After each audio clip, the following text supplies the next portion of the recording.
Thank you so much, everyone, for joining me tonight with the Ride 24/7 team. I'm so excited to talk to you all this evening. I assume most of you are here to hear about the world record, but I think while the record was interesting because it made me become one of the few women in history to surpass a men's world record for athletic endurance, the interest generated went far beyond that. So 2 years before the record attempt started, I didn't know how to ride a bike. I learned how to ride a bike as an adult. 1 month before the record attempt started, I got my first road bike. I had never ridden on slicks before. I had only ridden a gravel bike with manual shifting. And if you had found me over a decade before my record attempt started, you would have found me paralyzed in a hospital bed, unable to walk, unable to move my hands, and not knowing what the rest of my life would entail.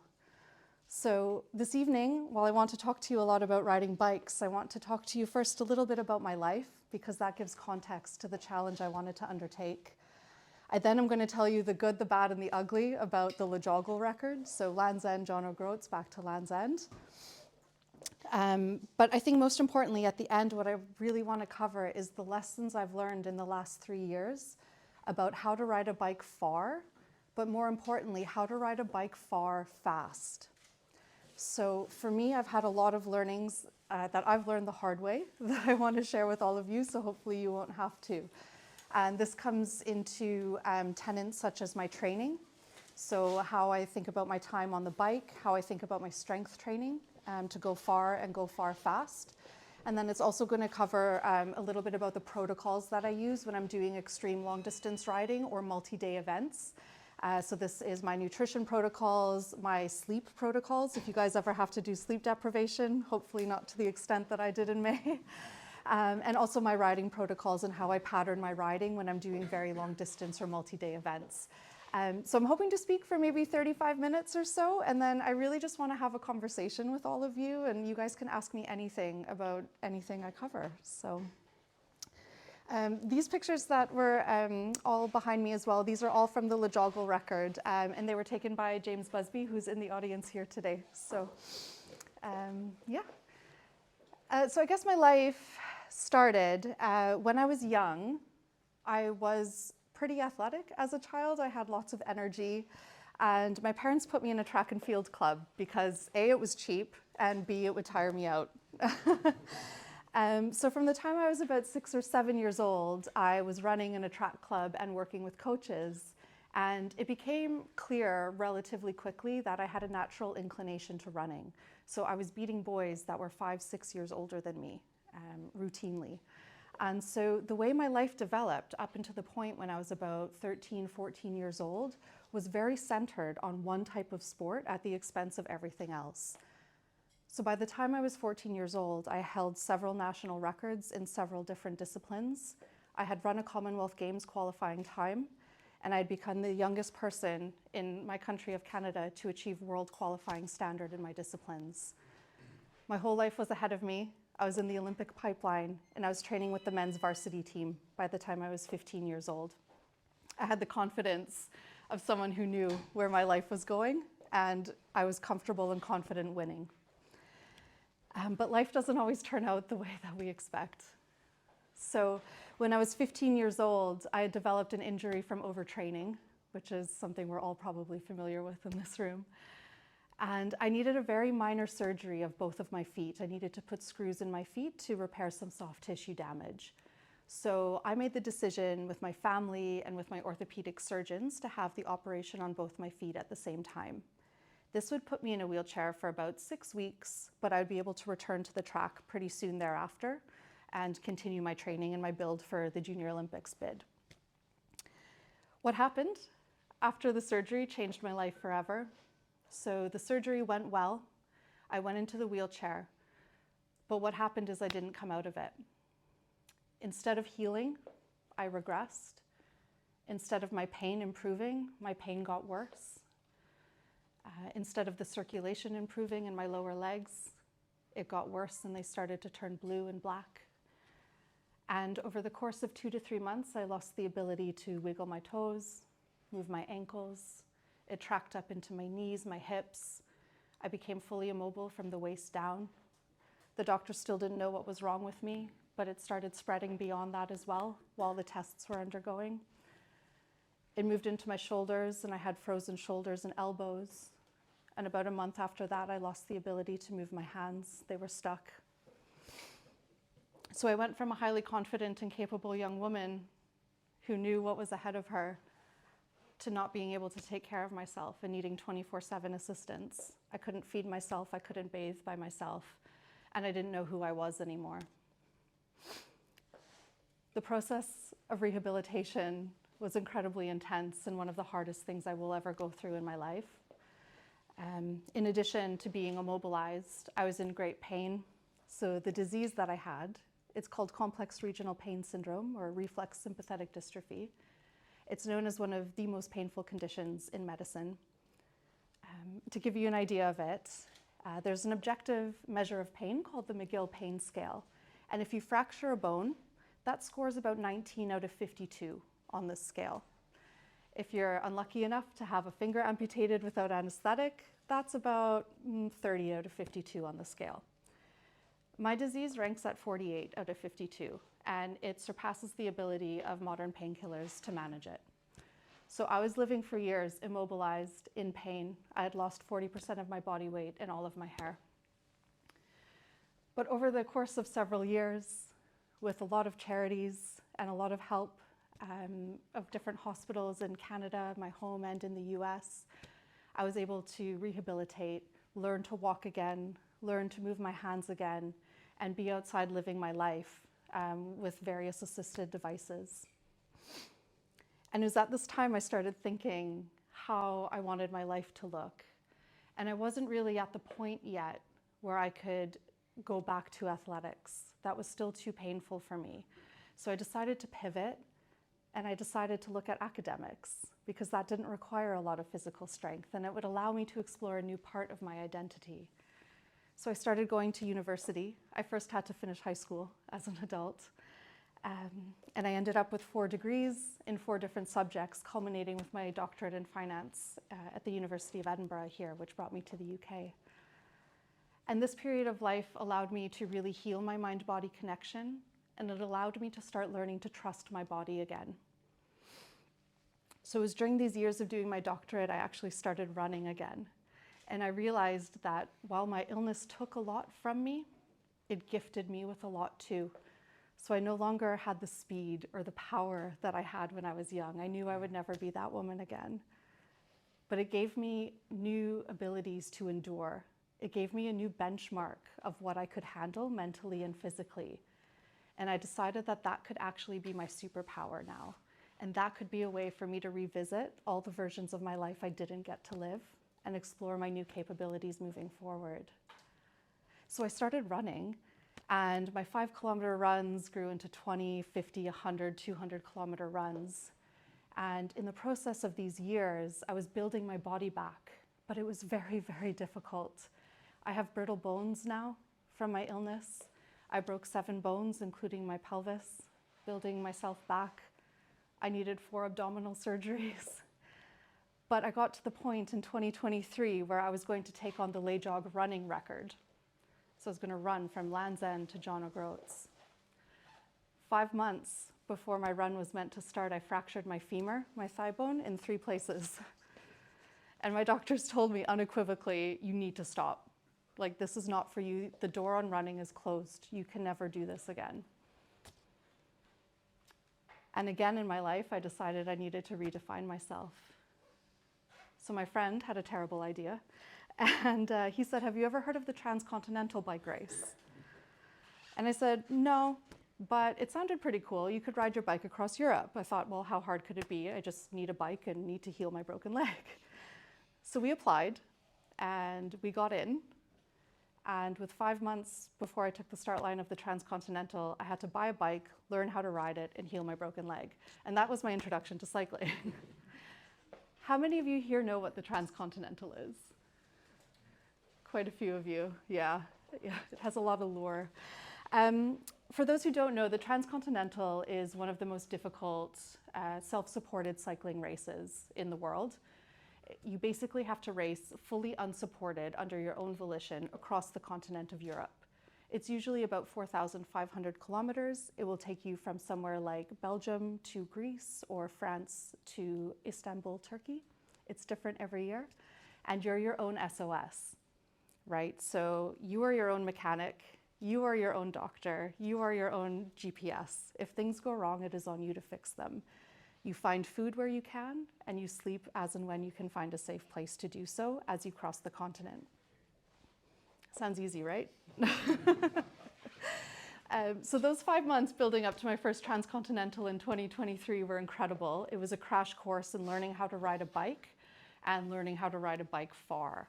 And 2023 was an incredible experience for me. I found myself and my race partner, John, at the final control point before the finish line fighting for third place with 500 kilometers to go.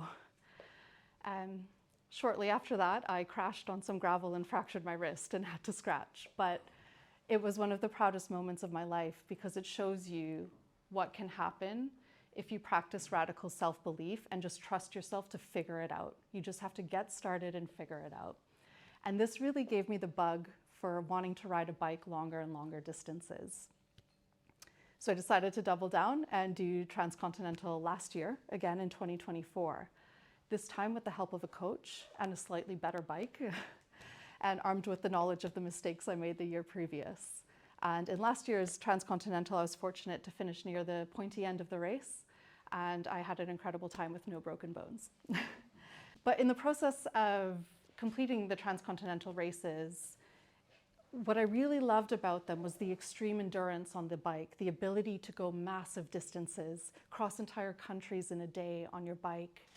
But what I didn't like about them was all the faff time. I'm not a patient person, so I didn't like having to find food. I didn't like having to stop and find a safe place to sleep. I didn't like having to worry about detours, and I didn't like having to worry about my own personal safety in some areas of the countries we went through. So I began thinking about my next challenge and how I could blend this extreme endurance event with a more supported, initiative like you would see in time trialing that we get in British culture here. So I thought, well, how can I take those two and mash them together? And so I started thinking about LEJOGLE, doing the one-way record. But that wasn't long enough for me because you can do LEJOGLE without sleeping. You can do it in one shot if you're willing to suffer enough. I wanted to go further. I wanted to introduce complexities of sleep, and I wanted to make it multiple days. So I figured, let's go there and back. And that's what led me to take on the LEJOGLE project this year in May. So I had a crew of 8 people behind me, and my only job would be to see how far and how fast I could ride my bike. I did not want to have to worry about doing anything else that would slow me down. So, LEJOGLE. I guess to summarize it, LEJOGLE stands for Land's End, John O'Groats Land's End. In our case in May, we actually made a decision about 36 hours before the event to do LEJOGLE. So we did John O'Groats down to Land's End, back up to John O'Groats because of the weather patterns that were moving through the south. The entire course was about 2,730 kilometers or 1,700 miles. My route covered about 18,000 meters of elevation or just shy of 60,000 feet. And I was able to complete the LEJOGLE course in 5 days, 11 hours and 14 minutes, surpassing the men's world record that had stood for almost a decade by just shy of 7 hours. Now, in these 5 days, a lot has gone on, which I'll walk you through, but a few stats that I have here. 800 miles were covered with a moderate to severe headwind. That's almost the entire way up the country. In those 5.5 days, I had 6.5 hours of sleep total. I was ingesting 11,000 calories a day, 10 liters of electrolytes a day, and about 100 grams of carbs an hour for 5.5 days. And my average moving time, including breaks, was about 25 kilometers an hour. So that was the record in summary in stats as it stood. So When we think about the ride itself though, and when we think about endurance events, I tend to break them into kind of 4 different phases when we're doing extreme distance. And I'll talk through the LEJOGLE ride in those. So the first phase, when we think about endurance riding, I tend to call it the like unstoppable phase. So this is where you get through your taper, you're feeling great, you're feeling like a compressed spring or a greyhound, and you just want to like shoot out of the starting gate. So on May 11th, when we started, we had perfect weather and I was feeling fantastic. But where most people go wrong in endurance cycling is in this phase. When you're feeling great, they push too hard and then they pay for it 3 or 4 days later. And you see this in the transcontinental races. We say the race tends to start on day 6 because the ones that go out too hard start to fade by day 6 and the ones who have paced themselves surpass them. And you see the scratch rate start to increase from that point. So I knew on day 1 of LEJOGLE, I needed to restrain myself and ride within my capabilities. So my first day, I covered about 630 kilometers. I managed a nap of about 45 minutes to an hour in that first 24-hour period. We were fortunate to clear through Scotland and get into the lakes in that first 24-hour period. I can go through if you guys have questions about heart rates or power or anything like that, but for me it was very important to ride intuitively, ride as efficiently as possible, and just listen to my crew the entire time. So that first phase, we were feeling great, there was no issues, minus a bit of indigestion from some cold pizza I had to throw up on the side of the road. The second phase of long distance cycling is what I call the everything hurts phase.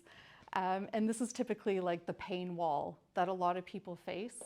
And if you don't have the proper mindset or the proper training, this is where you see a lot of scratches take place. So for me, this started to materialize kind of overnight on day 2 into the start of day 3. So what this looked like for me on the LEJOGLE ride is my legs just completely seized. They could cycle and I was maintaining my power. I could not lift my legs off the bike and I could not walk and step up into the RV. My legs just lost the ability to do that. At this point, I was still covering over 500 kilometers a day, so we were putting a lot of miles in them, but my crew had to physically lift me off the bike because my legs wouldn't work. And what I found was really helpful to me during this period was really just focusing on the controllables. So I had a process where, it's all right.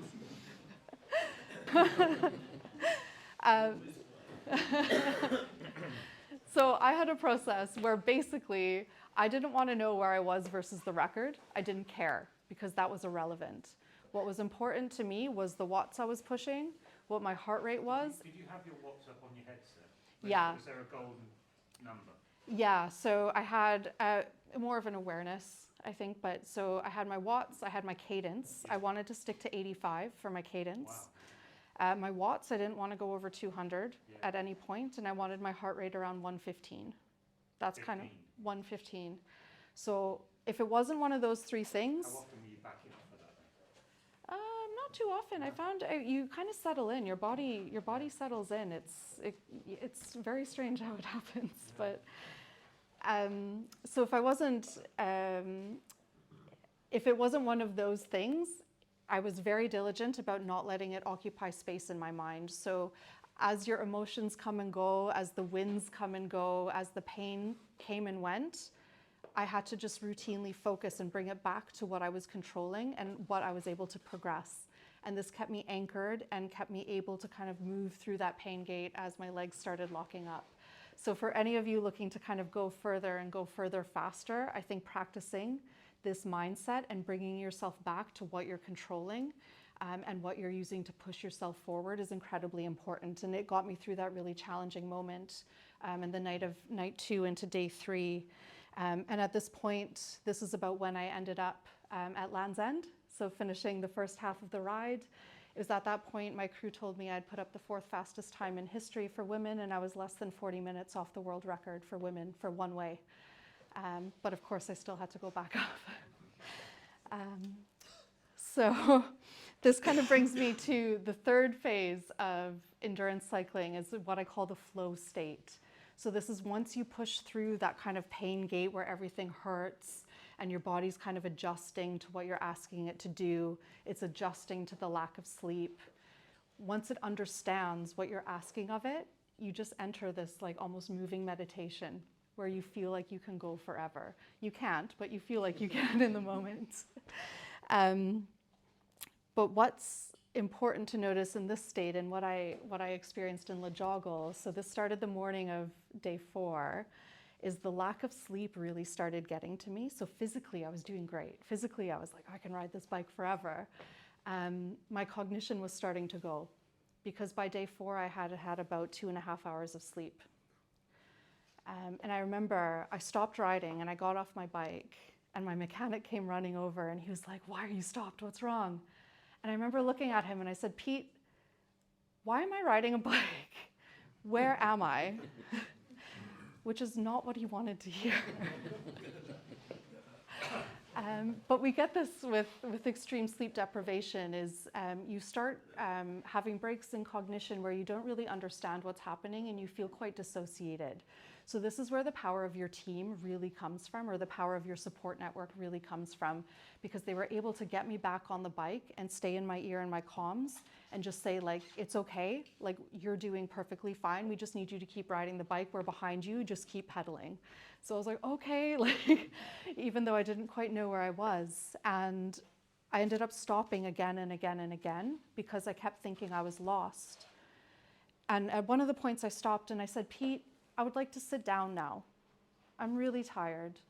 And again, that man turned to me and he looked at me and he said, well, that's really good news, Sarah, because your bike is there and your bike has a saddle and the saddle's meant to be sat on. So you can go sit on that and keep going. And that's the power of surrounding yourself with people who want to get you to the finish line. So this is what I called the flow state, where I was, you're physically able to keep going, but you have to really start monitoring the things that are starting to fray at the edges. It's a really, really fine balancing act.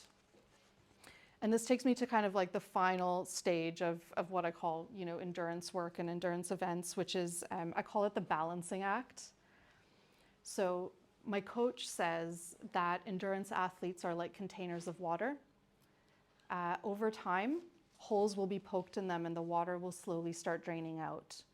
So it's your job as an endurance athlete, or it's your crew's job, to plug those holes with rest, with nutrition, with pain management, with morale.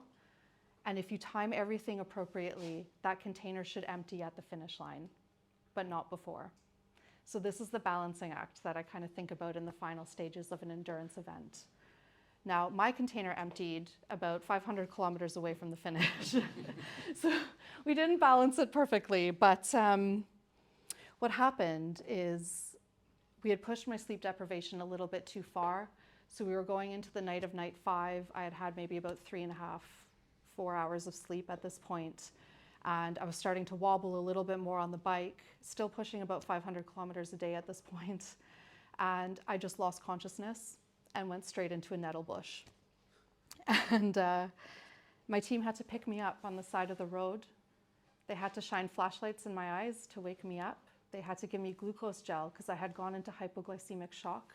I didn't have enough carbs, I didn't have enough sugars in my body. And they had to get me pedaling and finishing that 500 kilometers to the finish. And it was in that moment when my container had run empty that my team had actually saved this record attempt. Because if I was alone or if I was unwilling to listen to them, I wouldn't have progressed anymore. So when you're doing endurance events, we need to recognize that ego has no place in these events.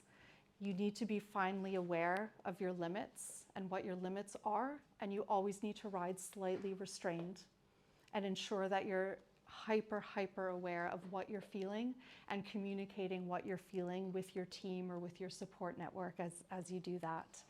So that's the advice I would have for you when it comes to the final stages, is just think of it like a balancing act. Think of yourself like a container of water where there's more and more holes being poked in it. What can you do to plug those holes just enough to get you to the finish line so that point of failure doesn't come before? So that was my experience with riding LEJOGLE. As I mentioned, LEJOGLE and back, 5 days, 11 hours, 14 minutes. As part of that record, as I mentioned, we set the 4th fastest time in history for the one-way record, and we also set the fastest 1,000-mile time trial in history as well as part of that ride. So yeah, that was a privilege of a lifetime to be able to do that. And I think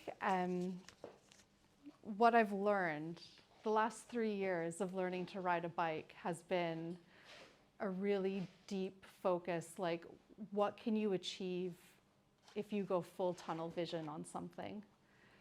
So the major lessons I've learned are that riding a bike far and riding a bike far fast are 2 completely different disciplines. So if you're training for large events, you need to be very mindful of what you're trying to do and why, and adapt your training to that. So I would say the first lesson I learned is about the training. So less is more. Yeah, we don't hear that a lot with endurance sport. When I first started, I thought it was like I had to go out on the weekend and mash like 300, 400, 500 kilometers, and that would make me a better rider. It doesn't make you a better rider. It got me through the transcontinental, but when I needed to do LEJOGLE, I needed to ride those miles fast. So something my coach has really helped me with over the last year is dialing back the mileage I'm doing. What you want to think about is compounding. So you want to be able to ride your bike 6-7 days a week. You don't want to have to ride your bike twice on the weekend, do huge mileage, and then be out of commission for the rest of the week. That will actually deplete you. Whereas if you stress yourself in training a few hours a day, 7 days a week, you'll actually progress far faster. So leading up to LEJOGLE, the longest ride I did in that year was 6 hours. I didn't do a single ride over 6 hours. But when I was on that bike, I was hitting my targets. I was riding those 6 hours without break, and I was riding them with intention. So that would be the #1 piece of advice, and that's the thing that really helped me pick up my speed and pick up my power, is consistency over mileage and the quality of work over the quantity of work. The second thing I've learned about training for ultra endurance or more extreme endurance events is these are not just a test of fitness, but they're a test of how robust you are, physically and mentally. So what I did to actually prepare for this record attempt is probably the antithesis of what most cyclists hear, is I gained 9 kilos, almost 10 kilos, and I gained that in muscle. I was in the gym 4 days a week working with a strength coach doing really, really heavy lifts. I was working on my upper body, I was working on my back, and not just my legs. And this allowed me to finish this attempt and put in over 30,000 kilometers a year in training with no injuries. So my advice to you is if you're looking to do longer distances, yes, you need to manage your weight, but get in the gym, do strength training, and lift heavy, because you are testing robustness in these types of challenges, not just aerobic fitness. So that's been a game changer for me as well, and one that I will talk to any of you about ad infinitum. And then the second thing, I think the difference between riding far versus riding far fast is what I call your protocols. So if any of you are doing like multi-day endurance events, there's 3 kind of things that I like to think about and plan in advance. The first one is your nutrition protocols. So I won't go into too many details because you guys might have questions, but how you manage your carb and your fat intake for these events is really critical. So in LEJOGLE, as I mentioned, I was eating 11,000 calories a day. I was averaging about 100 grams of carbs an hour. And the way that looked on the bike is I would eat something every 20 minutes, and then every 4 hours, I would try to eat about 1,500 calories in real food. So that was really critical to me, and in the training to prepare my body for that. Obviously, you can't eat 11,000 calories a day. I was doing very high volume foods. I was drinking lots of water, and I didn't really start training with carb products until about 3 months before the event. So I tried to focus mainly on whole foods because those were a little bit easier to digest, and I only switched to the carb products about 3 months out. Sleep protocols are also really important if you're doing multi-day events or long distance riding. Unfortunately, you can't train sleep deprivation. It's just kind of one of those you find out as you find out type situations. But something, if you're interested in kind of pushing the boundaries and doing multi-day events, something that I've used is stacking my rides. So for example, Friday after work, 5-6 p.m., I would go out and I would do a 5-hour ride. I would sleep for 3 hours, and then I would go do a 6-hour ride. I would rest the Saturday evening, and then on Sunday, you would go maybe do a 4 or 5-hour easy ride. And what this did is it teaches your body how to perform under stress and under sleep deprivation without depleting you too much. You know, you're not breaking yourself down too much, it's just a little bit uncomfortable. But I did this maybe once a month leading up to the record attempt. And this gave me the confidence to understand how it would feel when I was really tired. And it would give me the confidence to know that I can get back on the bike, like even though this really sucks and it's the last thing I want to do. So I would say the 3 hours and that kind of stacked rides was really useful for me to try to test that. In LEJOGLE, the longest sleep I had was 90 minutes, with the exception of when I passed out. We got 2 hours then.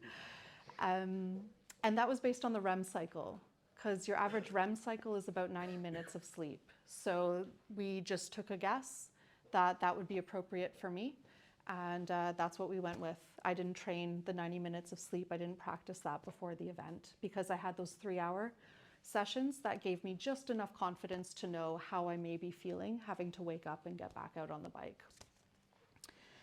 And then the last thing is the protocol for your riding, or like what your riding process is going to be. So for this event, I found 4 hours on the bike, 10 minutes off the bike was perfect. And that's what a lot of long distance riders will do in more of these kind of time trial record attempt scenarios. So what that looked like is I was riding for 4 hours, I was eating on the bike, and then in the 10-minute breaks, I called them pit stops because I wanted my team operating like an F1 team. I would come off the bike, my mechanic would grab it, do a quick look. I would go to the loo, I would change clothes if I needed to, and then I would be getting a sports massage while my crew captain would brief me on the next 4 hours of road ahead. In this time, I had about 4 or 5 minutes to eat 1,500 calories. At 9.5 minutes, I was back on the bike. So how I felt about getting back on the bike didn't matter. That was irrelevant. My job was to get back on the bike. And so my crew was integral in making this happen, and they were exceptional. And that's something we practiced for months beforehand, so everyone was comfortable about their roles. So if you are looking at riding longer and longer distances, I would say having some sort of riding process or riding protocol can be quite helpful. So a lot of people do 4 hours on, 10 minutes off. You know, you can push it to 6 hours, you can do 2 hours, but as long as you have something to anchor to, I find that's emotionally really helpful when you're doing longer distance riding. So I think that's it for now. I'm happy to stop there. And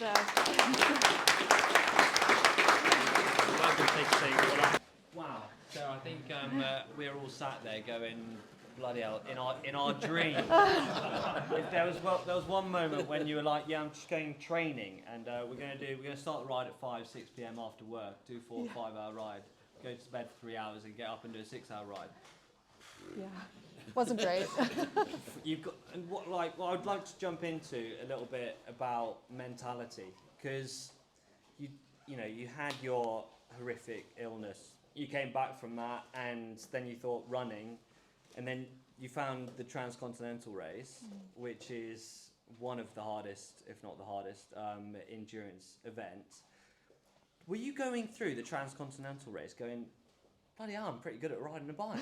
Like, how did that even occur when you were kind of riding going, you know, I've just put in 7 hours and I can still ride? Yeah, I didn't think I was good at riding a bike at all. I think I cried every hour on the hour for my first transcontinental race. It was, I had imposter syndrome like you would not believe. It's a male-dominated sport. The people who do transcontinental and long distance riding have been riding bikes their entire life. And I just felt like I didn't belong. But also, that gave me freedom to almost be like there was no expectations.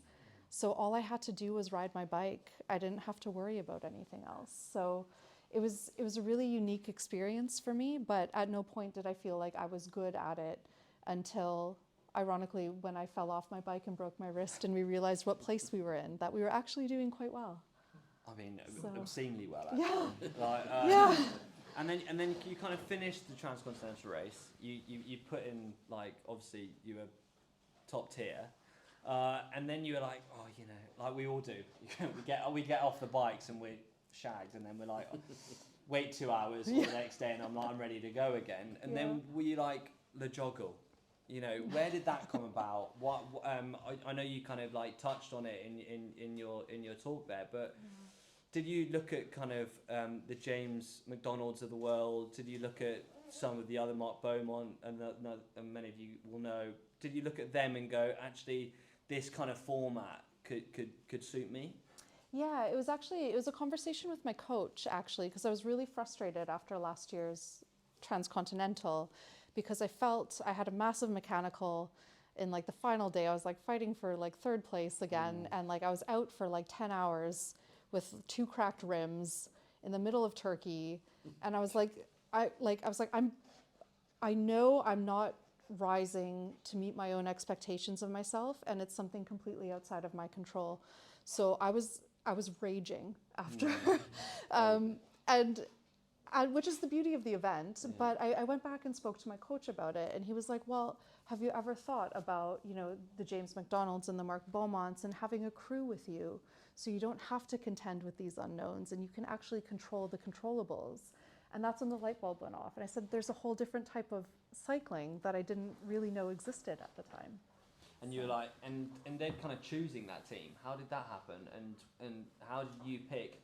I've spoken a lot with Mark, actually, doing our own adventures, and he kind of puts so much trust in his team, but finding those unique people to fit each role was really quite difficult. Yeah. And then once you have that trust in that person who effectively is running your life, as it were, because they're making you eat, they're making you drink, they're making you get back on the bike. So how did that kind of happen? How did the team building kind of occur? Yeah, that was probably one of the best experiences of my life, is building the team for LEJOGLE. And when you're an athlete who's being crewed, I was always clear from the start that it is not your event. Like, your success or failure comes down to your crew. And if you build your team correctly, you should be able to trust every single one of those people with your life, and to make decisions that will make or break your life's work and your build to this record. So that's the mindset I went in with. And funnily enough, I think we had like 1 cyclist in the crew. Yeah. Where were they from then? Yeah. So other sports? What? Yeah. So they were all. Most of them were pretty athletic and into different sports. But they were very good friends. Yeah. They were family that I trusted, and they came from a variety of disciplines. So I build teams in my corporate life. It's what I love to do, and I really believe in the power of interdisciplinary problem solving. So we had some financial analysts. We had a project manager. We had members of the Royal Marines and the RAF. We had a little bit of everyone, but everyone brought a different skill set, and we were very careful to curate the personalities that would go into the crew. So where some people were strong, others would be weak, and vice versa. So they worked together like puzzle pieces, and we just lent into everyone's strengths. And what was really critical for me was ensuring that every single member of that team was accountable for something major, so that they felt like it was their record too. I think a big shortcoming of these record attempts is that only my name is on the certificate.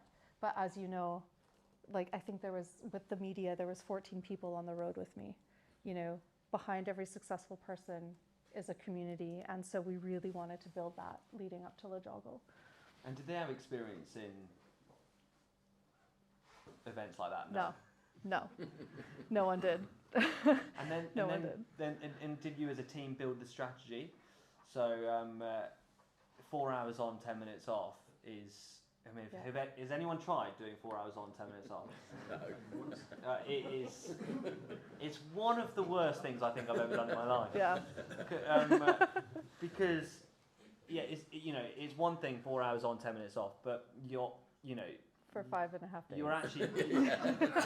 You're actually getting off. So it takes you a minute to get off the bike, and then you get in your like how can you walk us through kind of that 10-minute period, because a lot happens in that 10 minutes. Yeah, so the way we ran the crews, we basically had 2 teams of 3, and then we had a crew chief kind of over top of them. So basically, whatever crew was on shift at that point would be behind me. So I would roll off the bike, my mechanic would catch me in the bike, they would take it, they'd be like doing their thing on the side. So that would take me about a minute because I usually needed to be lifted off the bike. I needed to be helped into the RV to go to the loo because I couldn't really walk that well on my own or walk upstairs. It's the skin suit, isn't it? That's Oh, guys, honestly. That's 30 seconds. At least. So yeah, I had to peel that off. So yeah, you're talking about 2 minutes lost there.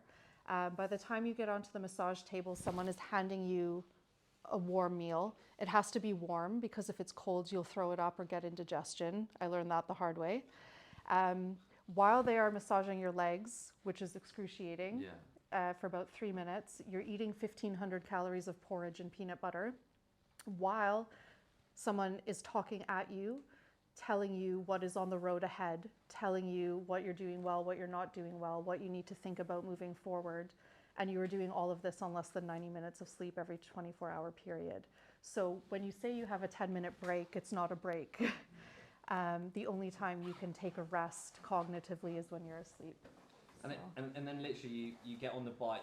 I mean, we were talking about it earlier. You get on the bike at 8 minutes because you want to save yourself 2 minutes, because that 2 minutes, if you do that every 10 minutes, you have a break. You're gonna then bank a 10-minute section, and and we were kind of speaking about earlier. These events, everyone kind of goes into them thinking it's all about speed, but really it's all about on the bike and making sure you're reducing that. Yeah, it's all logistics. There's a certain point, like the human body can only do so much in a 24-hour period, right? We can only get so fast and go so far. And it all comes down to logistics. And records are won or lost based on slippage in logistics. So we knew from the very start that like we need to like rule with an iron fist when it comes to those 10-minute breaks. And every single person in my crew knew, you know, every 4 minutes I was not riding was a mile lost to James McDonald and his record. And we were out here trying to make history for women and for the sport. And so everyone needed to be aware of that and be accountable for that. And that's how we approached it. That's so mature. In regard to that, it's taken Mark Bowman 25 years to come up with that. And you did it on your second event. Yeah, I'm learning from the best. Like literally. I mean, I think it's absolutely insane. And then the last thing I want to touch on before we open the floor is perseverance mentality, because there's such a, you know, we were talking about it earlier. Like a lot of us live in the medium to slow lane, right? And there's no way of, you know, of kind of like dressing up even nicer, but we all like to live in our comfort zone. But there's something so special about pushing ourselves beyond the barriers. So can you kind of just explain what it's like to kind of set yourself in your mind a goal that you don't know is achievable, but yet you're going to go and try it anyway? And kind of what you get from that, what it feels like, and why it perseveres you to keep pushing those barriers, keep pushing yourself to see where your kind of, I don't know, where your line is, where the end is. It's a great question, and goal setting is something I've really reflected on a lot over the last few years. So when I think of setting goals, I think of goal setting as like a spectrum of stress, right? So on one hand, it's unproductive stress because it's way too easy. So if you ride your bike 20 miles a day, if your goal is to ride your bike 20 miles a day, that's not really achieving anything. It's just you're doing what you're already doing. On the other hand of the spectrum of stress, you also have unproductive stress, but it's like way too much. So if you ride your bike 20 miles a day, you may not want to go out and do the transcontinental tomorrow. So this type of goal is too far away from your current capabilities, your current resources, and it will just cause negative change in your life if you try to achieve it. So most people want to set their goals somewhere in the middle of that, right? And the way I think about setting these goals is I want my goals to scare me a little bit, because that means they're important and that means it'll take me outside my comfort zone. But I don't want them to scare me so much that, you know, it would risk my reputation, it would risk my ability to pull this off. because it's important. We're trying to make statements here, so they need to be realistic and they need to be achievable. Did I know LEJOGLE was achievable? No. I have quite a tough inner dialogue where I always underestimate myself. But again, it was working with my coaches and it was working with my support team to really show me that you are putting in the work, you have the mindset, and you also have the benchmark of what you've been through in your own life to realize that you can persevere through some pretty gnarly things. And so all of those taken together gave me the confidence to take the leap, knowing that I had a crew around me to catch me. See that, and I think that's fascinating because I think that's what I experienced with Mark Beaumont coming out of racing, because racing kind of, you're racing for 2-3 hours, 4 hours max. But when you come into an endurance event, you can't think through the entirety of the event. Yeah. And so you're going through this ebb and flow, and that kind of beauty, and something that I would revel in anyone trying, long or short, is doing something long enough to feel the high and feel the low in the same ride. Yeah. And that's something that is unique and unbelievably special. And the other thing I think is to kind of like, it's exciting when you're scared. Yeah. And I think that's something that I think we all get naturally scared of, the unknown and the scary, but actually breaking that boundary and feeling, going beyond. Yeah, exactly. Like learning to ride a bike taught me that it's okay. A lot of people try to fight their fear, but it's okay to let fear just join you on the journey. I was terrified in my transcontinental races. I was terrified in LEJOGLE. But I think the difference is, as I've matured in my career on the bike, is I've realized that that's not something to stop me. And I can be scared, but I can keep going even though I am afraid. It's not necessarily a barrier. And that's been really transformative in my mindset and how I think about what challenges I take on. So talking of challenges, so LEJOGLE, completed, world record, whatever. What's next?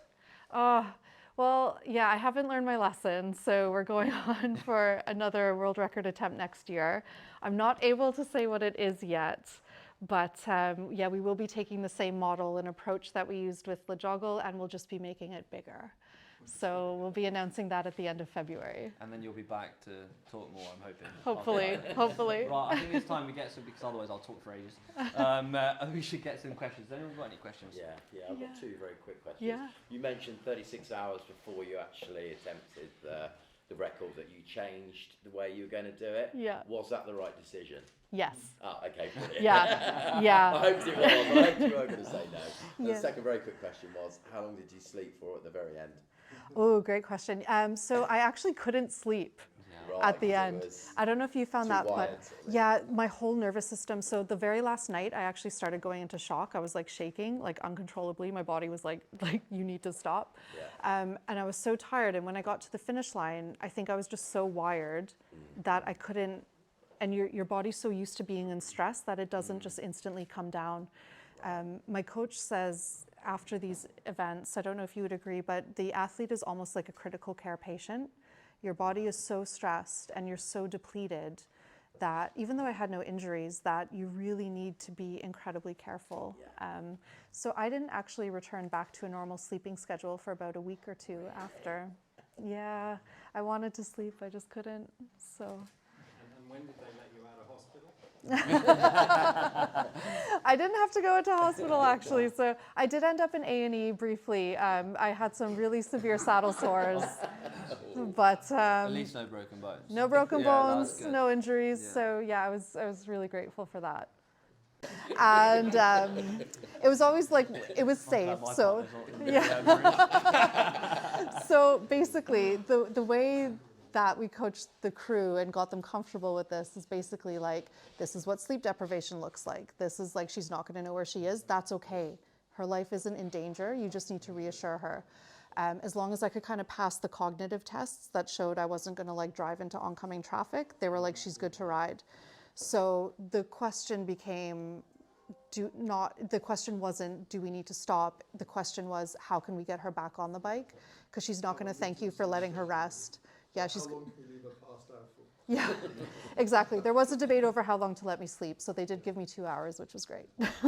And did you tell them before, like, you know, that's what we did, and Mark was talking to me about it, is like, you know, you let your team know exactly how they want to act with you when you're in a cognitive state, and then you literally pass over all.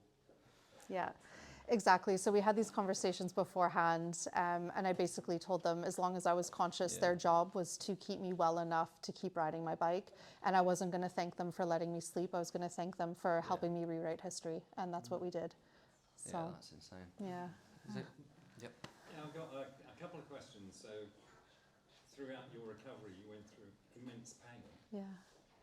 When you're riding on the bike and you're going through physical, mental discomfort, how much did you look back at what you knew you could endure to keep you pushing forward? That's a great question. I think I looked back quite a bit, because when we are under stress or an injury or an illness, it recalibrates our understanding of what we can persevere through. And so unfortunately mine was recalibrated as a teenager, but it helped me understand that the human body is remarkable. Like, it can keep going through almost anything. So I knew as long as you know, my physicality could rise to meet the goals that I had for myself, that I could keep going, because I had done that before in my life. So I used this ride as a gift to myself to celebrate the fact that I was able to recover. So it's a very cruel rite of passage, though, isn't it? Yeah. To go back there. And very quickly, another one. A friend of yours, Mr. Bridgewood, Oh yeah. he said that the longer distance rides that he did, it was his head, it was the neck muscles. It was being bent over like that. Did you prepare for that in the gym beforehand, or did you just go? It's a really good question though, because it's so early in your endurance career Yeah. that you have it like.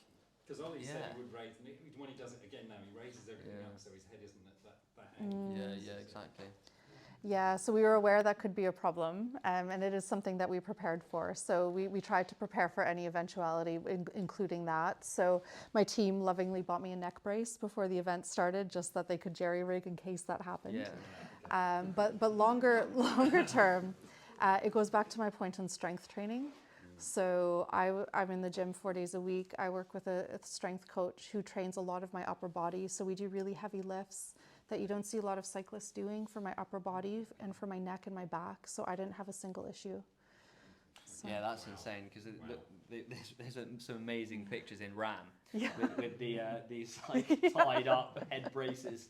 Yeah, gosh, fair, yeah. Yeah, we prepared for it, but thankfully didn't need it. Yeah, hopefully not in the future as well. Has anyone else got any questions? Yep. Your next event, if it's to be a longer event, I'm guessing you're going to push yourself even more. What do you have going on in your ears?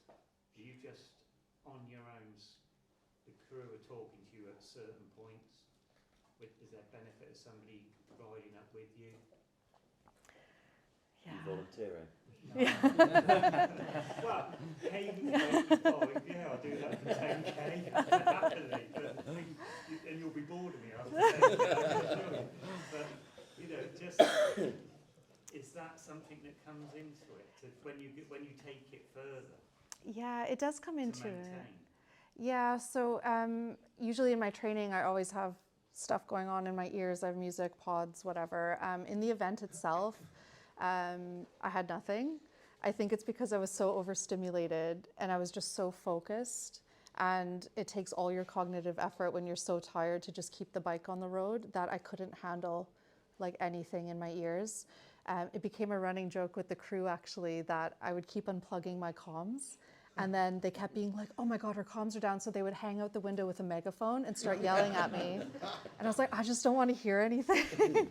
So it was really interesting and not what I expected, but because you're so overstimulated from the traffic, from everything, I just wanted nothing. I wanted no noise at all, which was a surprise to me. Yeah. And I'm thinking of traffic. Was there an issue? I know you've got the van, like in all the pictures, it's behind you, but were you safe? Yeah, I was. So the van was no more than 10 meters from my butt the entire time. I think we had one close call with the driver that was being aggressive. as is always the case, but that was it. So we were really fortunate. I guess you must have gone through a moment, well, a few, where you couldn't face eating anything, and you just didn't fancy eating anything. How did you sort of like get through that? Yeah, it was, I would say the eating and the sleep deprivation were the hardest parts of this. The cycling was the easiest part. It was eating. And the way I got through that is that I was forced to eat. It wasn't a choice.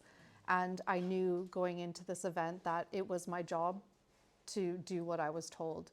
And even if I didn't want to eat, it got to the point where if I couldn't eat a big meal, every time I stopped roadside to like go to the loo or something, my crew would come out with a bowl of porridge and make me have 4 spoonfuls. There was literally never a time when I was not eating. And that's because of them. So I practiced and worked really hard to separate how I was feeling emotionally about doing the thing from doing the thing. I just knew like this is my job and I have to do it, so how I feel about it doesn't matter right now. But that's easier said than done when you're throwing up on the side of the road. Would you use porridge and peanut butter next time? Yeah, porridge and peanut butter, bagels with cream cheese for some reason were a big hit. And I don't know if you guys know Precision Fuel and Hydration. They have carb chews that are really lightly They look flavored. like Turkish delight, don't they? Yeah, I had 300 of those in 5 days, so those work really well too. They have flavour to them. They just Very lightly flavored, so they try to, so they don't make you feel too sick. They're not too I find sweet. like the hydration and all of those, they've got a really sickly, horrible, like which you, if you have too many of them, you just need to smell them and they make you feel. Yeah, these Precision I've found is to be the best. The electrolytes too, they're very neutral tasting, because I was having to have 10 liters of that a day as well. So if you guys have like gut issues or you're really sensitive to flavor, I would try them. Yeah. I was going to say, other than you passing out at work, was there anything that went wrong that on the next event or the next challenge you're going to fix or look to change? Oh, great question.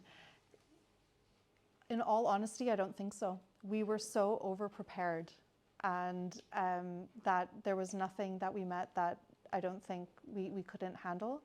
And I had full confidence in the protocols that we kind of designed to carry those forward, down to the point where we were crossing the Firth Bridge up in Scotland, and it was closed due to roadworks. And the team actually called the construction crew in advance to notify them I was coming through, so I got to ride that bridge by myself. So everything we applied in LEJOGLE, we'll do so next year, just with the understanding that there's more probability for things to go wrong. So, yeah. What did your recovery look like after this? I was pretty fortunate because I was doing such high volume before the event. My recovery didn't take that long. I think, I don't know if you find this, but if you're able to absorb a lot of training volume, I think you kind of recover a little bit faster after these endurance events. So I was horizontal for about a week. And then I just started with gentle stretching, like mobility, because I was just like a brick. And then I was back riding my bike within a week and a half. Doing easy spins, like high cadence, really easy spins, like 100 watts, like nothing. And then I was back to full-time training 7 days a week about 3 weeks after. So, yeah. I really do liken it to the capacity I was training at before and the strength training I was doing, because I had no injuries, no soft tissue damage at all. Do you miss the running? Yeah. Is that still your preferred? Yeah. Oh, really? This may be the wrong audience, but yeah. I do miss the running. It comes more naturally to me, but I like the challenge of the bike, and I like where it's taking me. I was going to say, you can travel so much further. Yeah. The only thing Yeah. with running is like even 15k is like, Yeah. yeah. Is there any other? Yeah, at the back. What's your biggest motivation? You want to, I assume, getting kits on, so if you finish work on Friday, do a shift, sleep, what's your biggest motivation? Is it you letting yourself down, or your coach, your crew, and what's your biggest motivation to get back on that bike all the time? I think for me, it's about knowing, my biggest motivation is knowing that going into these challenges, there's not a single thing I could have done more to prepare myself. So I know leading into LEJOGLE, I didn't miss a single training session. I didn't cut a single ride short, no matter how bad I felt. And that knowing I could do that gave me the motivation to kind of head into these challenges. So that's what gets me on the bike, even when I don't want to. And then once you assemble your crew and the team and you see all these people like working for you to get you to the finish line, like that's the greatest gift. So then my motivation in the event needs to be to show up and perform for them so they're not wasting their time, you know? That's almost the worst bit, isn't it? Just like the thought of letting them down. Yeah. Yeah. After the event, would you say you were fully recovered? Would you say you were more fit or less fit than before? I was actually, yeah, I was actually more fit. So yeah, my zone 2s got recalibrated up almost 25 watts off the back of it. It was really, it's a really fine balance, but it's happened after every transcontinental and after this record attempt too, that you manage with your coach. Because after these events, your aerobic fitness is like through the roof, but your muscular system and your nervous system is like destroyed. So it's a delicate balance to not lose too much aerobic fitness, but recover your muscular and nervous system. And if they can kind of meet each other, then you're on like another plane to move forward to the next event. So I've been fortunate. I found that after each event. So, yeah. Yep. Just going back to food. Yeah. 1,500 calories in 4 minutes. That's not eating. That's inhaling. Yeah. So apart from porridge and anything sloppy, any solids or? Not a lot of solids actually. So you could get down quite. Yeah, exactly. So lots of Mars bars. Yeah, diet of champions. Bagels, cream cheese.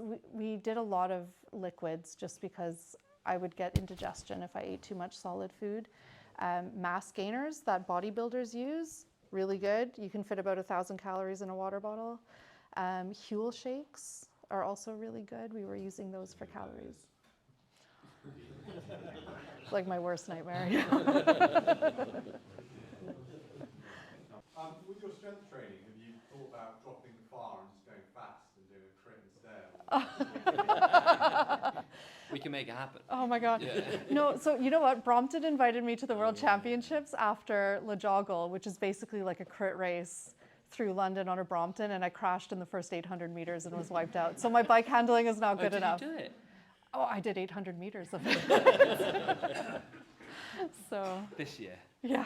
Or next year? Next year's my year. Yeah. So yeah, no crit racing. My bike handling, my balance is still bad from my illness, and so I don't have the confidence to do the more aggressive handling. But maybe one day, maybe if someone teaches me. When Cyrus's crit comes back, Yeah. we'll make it happen. Is there any more? Have you had any commemorative ink since the job?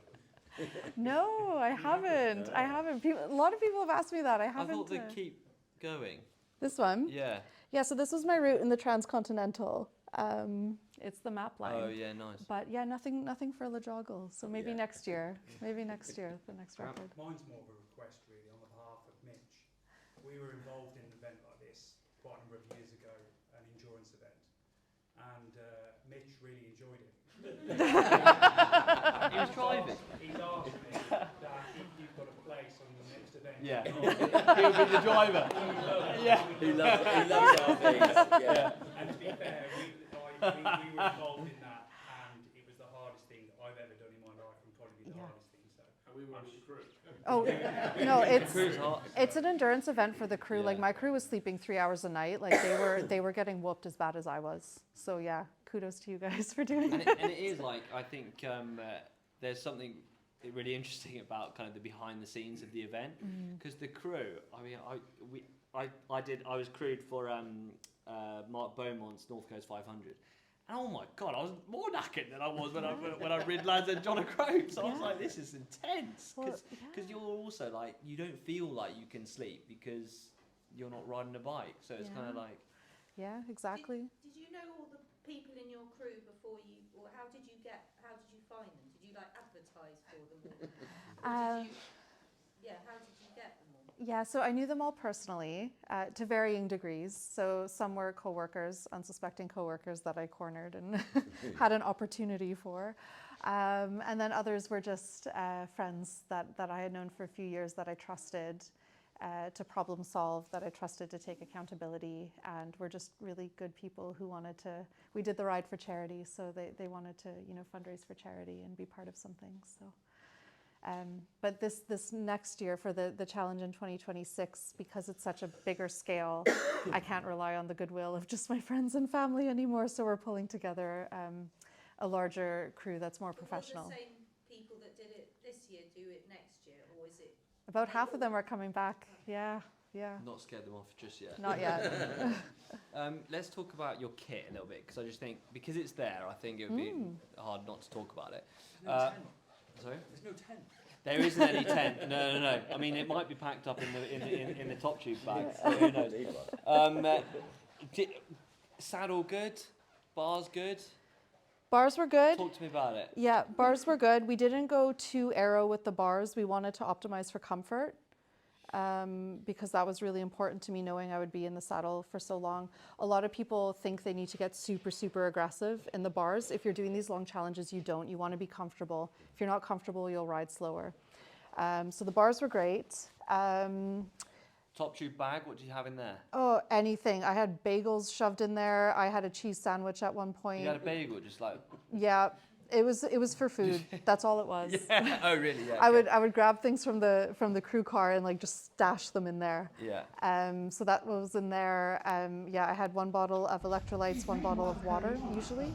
Were they numbered? No. Oh, so you just guessed? Yeah. Right, fine. Yeah.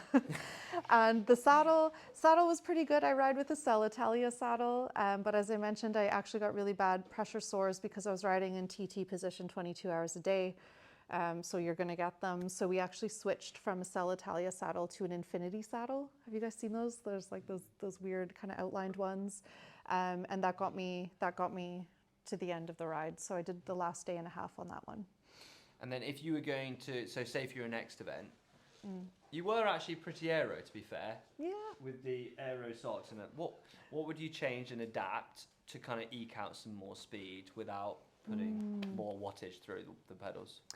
I genuinely think to get more speed, I would need to be more comfortable, which probably isn't the classic answer. I think what I've learned is you don't need all the aero closed. You're not going fast enough. You're not going 40K an hour every hour to really make the most of the aero gains. So one of the things I would change with the clothing is I actually wouldn't wear a skin suit. Oh, interesting. It was, you guys, like trying to go wee every hour and like rip off a skin suit on the side of the A30 is like... when you're stuck like that. My crew got it down. I would unzip it and they would just pull it.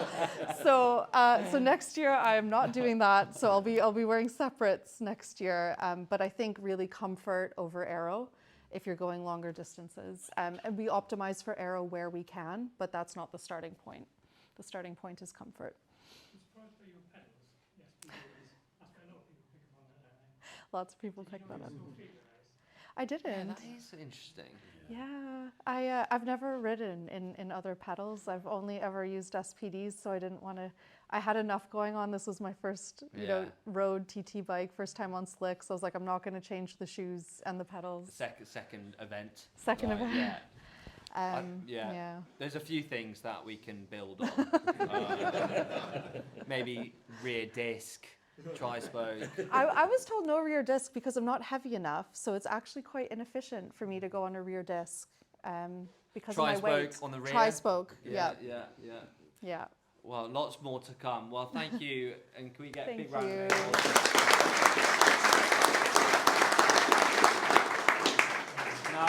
Now, everyone, make sure you get another drink. Mitch and Dave said there's 25% off all bikes on the corner tonight. And I think are we allowed to stick around? How long we got? Yeah, so we got plenty of time to stick around, and then Sarah, you're going to join us. Yeah. Great. Yeah. Enjoy. Thank you. Thank you.